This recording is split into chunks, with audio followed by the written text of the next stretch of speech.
This is the Mercedes B-Class, the second generation W246 body. And if you want to do something with your rear seat, to fold the rear seat, what you need to do, in my case, it's pretty easy. So I will only have one way to fold these seats. Here is the lever, or let's say the button, and you just pull it and get your seat down. And this is everything you can do in this car. So there are two parts. You can take them down separately or all together.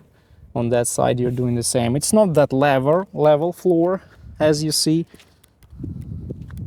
The floor is not perfectly level, and I don't think you can, make this car a sleeper or something. So you may have different trims, different types of rear seats.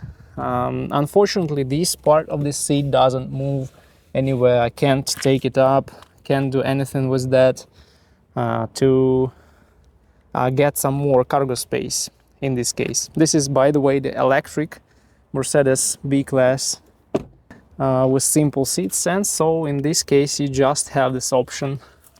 Here are these buttons, and that's everything you can do with the rear seats.